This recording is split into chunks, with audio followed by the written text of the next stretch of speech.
ଥରେ ଘରମଣି ଜଙ୍ଗଲରେ ଚରୁ ଚରୁ ବାଟ ବଣା ହୋଇଗଲା। ହଠାତ୍ ତା ସାମ୍ନାରେ ମହାବଳ ବାଘ ହାଜର ହୋଇଗଲା। ଘରମଣିକୁ କହିଲା, ମୁଁ ତତେ ଖାଇବି। ଘରମଣି ବହୁତ ଡରିଗଲା। ହେଲେ ବୁଦ୍ଧି ଖଟାଇ ଏକ ଉପାୟ ପାଞ୍ଚିଲା। ବାଘକୁ କହିଲା, ଆପଣ ହେଲେ ରାଜା। କେତେ ଜୀବଜନ୍ତୁ ଖାଇ ମୁହଁ ଦାନ୍ତ ଅସନା ହୋଇଯିବଣି। ଆପଣ ଯାଆନ୍ତୁ, ପ୍ରଥମେ ଝରଣା ପାଣିରେ ମୁହଁ ଧୋଇବେ ଏବଂ ଝରଣା କୂଳର ମୁଗୁନି ପଥରର ଦାନ୍ତକୁ ଫଜେଇ ଆସି ମୋତେ ଖାଇବେ। ଠିକ୍ କହିଲୁ କହି ବାଘ ଯେମିତି ଝରଣା କୂଳକୁ ଯାଇଛି, ଘରମଣି ଛୁଁ ମାରିଲା। ହେଲେ ଯାଉ ଯାଉ ସନ୍ଧ୍ୟା ହୋଇଗଲା ଏବଂ ଘରମଣି ଗୋଟିଏ ଗୁମ୍ଫାରେ ଆଶ୍ରୟ ନେଲା।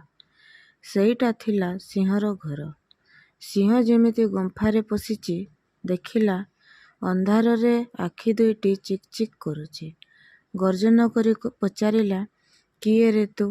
ଘରମଣି ଭାବିଲା, ଏବେ ତ ନିଶ୍ଚୟ ଜୀବନ ଯିବ।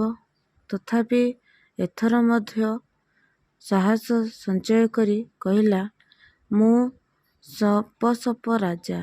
ମୁଁ ସିଂହ ଦିଟା ଗଜା। ଏକ ସିଂହରେ ଗଛକୁ ଭାଙ୍ଗେ, ଦ୍ୱିତୀୟ ସିଂହରେ ଶିହକୁ ମାରେ। ଏହା ଶୁଣି ସିଂହ ପ୍ରାଣ ବିକଳରେ ସେଠାରୁ ଯାଇ ଆଉ 5ଟି ସିଂହକୁ ଧରି ଆସିଲା। ତାଙ୍କ ଗର୍ଜନରେ ଗୁମ୍ଫା ଥରି ଉଠୁଥାଏ।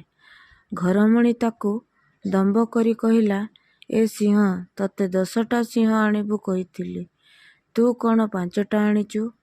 ଆସ, ତତେ ଆଗ ଖାଇବି। ଏହା ଶୁଣି ସିଂହମାନେ ଭାବିଲେ, ଏ ସିଂହ ଆମକୁ ଏଇଠିକୁ ମାରିବା ପାଇଁ ଆଣିଛି। ଯିଏ ଯେଉଁଆଡ଼େ ପାରିଲେ ପ୍ରାଣ ବିକଳରେ ଧାଇଁଲେ।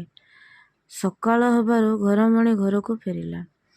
ନିଜର ଉପସ୍ଥିତି ବୁଦ୍ଧି ଯୋଗୁଁ ଘରମଣି ନିଜଠାରୁ ଶକ୍ତିଶାଳୀ ଜନ୍ତୁଠାରୁ ମଧ୍ୟ ନିଜ ଜୀବନ ବଞ୍ଚାଇ ପାରିଲା।